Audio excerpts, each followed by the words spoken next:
Terima kasih Anda masih bersama kami di Sapa Indonesia Malam dan kita masih membahas soal uji materi atau judicial review yang diajukan oleh Dr. Tifa, Bung Rismon dan Bung Roy ke Mahkamah Konstitusi. Bang Refli, kalau banyak juga yang mengatakan atau menduga upaya yang dilakukan saat ini bukan sekedar konstitusional aja, tapi karena ada penersangkaan Roy, Tifa dan juga Rismon. Jadi gini, yang ingin terbebas dari hukumkah atau bagaimana? Kalau mau terbebas dari hukum sudah pasti.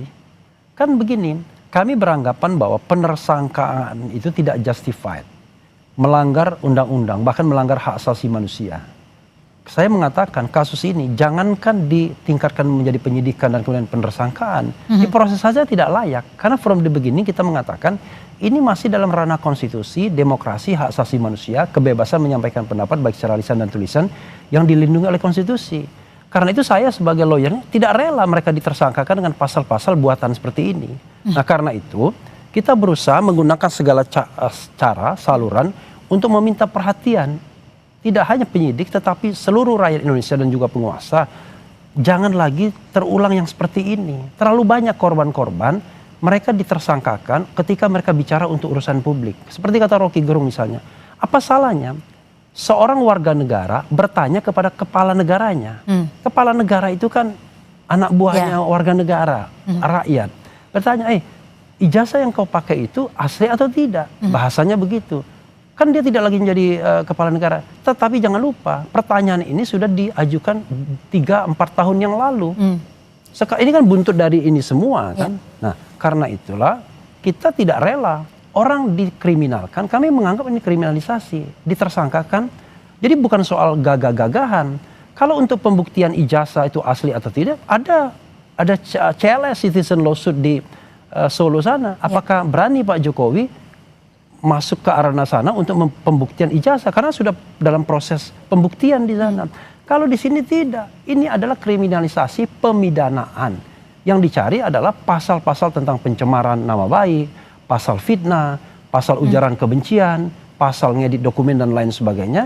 Sehingga yang terjadi adalah nanti akan dibelokkan bukan pembuktian ijazah itu asli atau tidak karena memang bukan forumnya, tetapi hakim dan jaksa sibuk mencari-cari kesalahan dari TRR ini, Tifa, Roy dan Rismon. Karena itu menurut saya kita minta perhatian semua komponen. Makanya kita tidak hanya ke MK, tapi juga ke Komnas HAM, ke Komisi 3 DPR.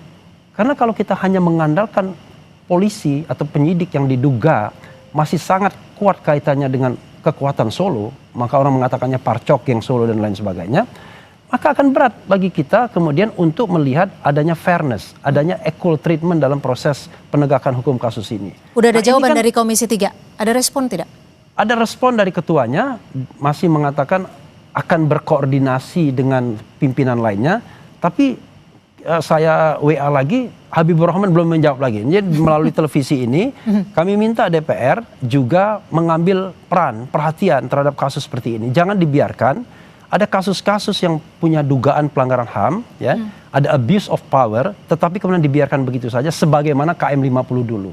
Karena itu kita buka ke ranah politik, ranah publik mengenai kasus ini. Nanti orang bilang katakan, loh ini kan kasus hukum. Orang tahu ini not only ini hukum saja, tetapi ini juga kental politiknya.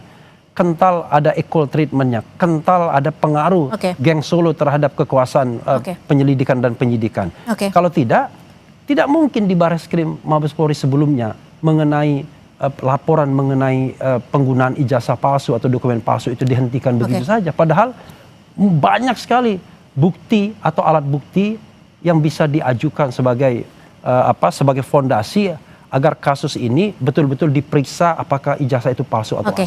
Gimana Bung Rifai menanggapi, meresponnya? Ada yang disebut ini kriminalisasi. Pak Jokowi pasti juga udah mendengar pasti dong. Dia bilang tidak. dan bagaimana tadi Bung Refli tegas menyebutkan Parcok lah, apalah. Saya nyebut Parcok itu kan niru orang lain aja kan. Jadi kembali lagi ini kan argumentasi lawyer ya. Kalau kami memahami lah argumentasi yang dibangun. Tapi ini kembali lagi mumpung di televisi saya ingatkan publik juga bahwa yang tapi sebelum jadi lawyer saya begini juga argumentasi saya. Bahwa you can check it. Lagi-lagi kami meyakini betul tindakan fitnah maupun pencemaran yang dilakukan oleh Pak Roy CS atau Pak Roy CS lah semua ya. Bukan Roy Itu CS. Tidak ada kaitannya. beda itu Roy CS yang Tidak lain ada ya. kaitannya dengan penelitian maupun kegiatan akademik. Dan itu fakta. Silakan publik melihat, searching di sosial media seluruh tayangan mereka dari bulan Januari sampai dengan April 2025, 4 bulan berturut-turut. Kami menemukan 31 objek. Mereka memfitnah, menghina Pak Jokowi, menyatakan ijazah palsu, menggunakan Tapi sebelum ijazah palsu, memfitnah dan tidak ada menghina satu- Pak tidak Jokowi ada kan satu- permintaannya jelas.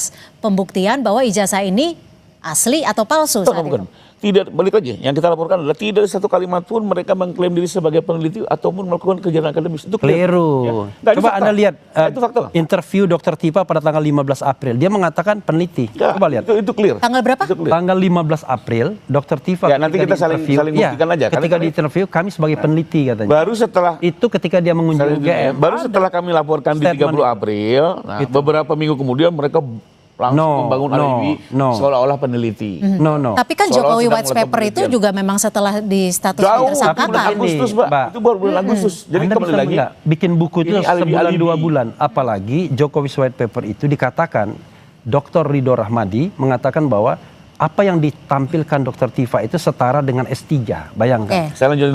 Anda bisa nggak membuat sebuah karya yang dianggap setara dengan S3 dengan 1 bulan 2 bulan saja? Jadi- Oke, Ini jadi itu karya yang long term, ceritanya lama. memang lagi on process, ongoing ya. Iya. Oke, Tapi kalau silakan, kami Bu lihat Rifai. dan kalau dilihat di tayangan dan bisa ya, kalau dicek. betul akademis, mana mungkin nusa kambangkan Jokowi, asingkan Jokowi, 1 miliar % palsu. Itu kan kalimat-kalimat yang jauh dari Nah, kalimat kita harus akademis. membedakan Ya. Itu satu. Jadi kami Bentar, melihat bentar. ini semua Komunikasi dan argumentasi aksi. yang dibangun untuk membingungkan publik bahwa seolah-olah penelitian. Dan kami paham lah itu gaya-gaya pengacara selalu seperti itu.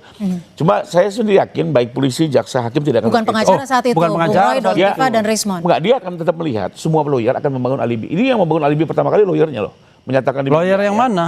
Ya nanti lihat di tayangan.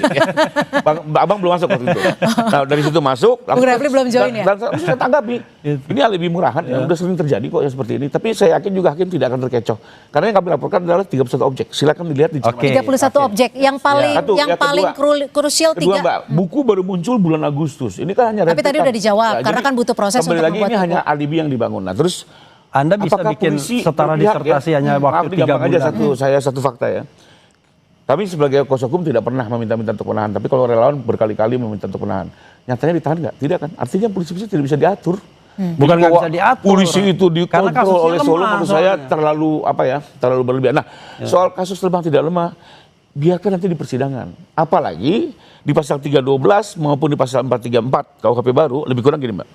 Dalam konteks delik penghinaan atau fitnah, si tertuduh bisa dia membuktikan kebenaran tuduhannya. Kedua, dia bisa terbebas karena alasan pembelaan diri ataupun terbebas karena kepentingan umum. Tapi ini semua hanya bisa diuji oleh hakim. Jadi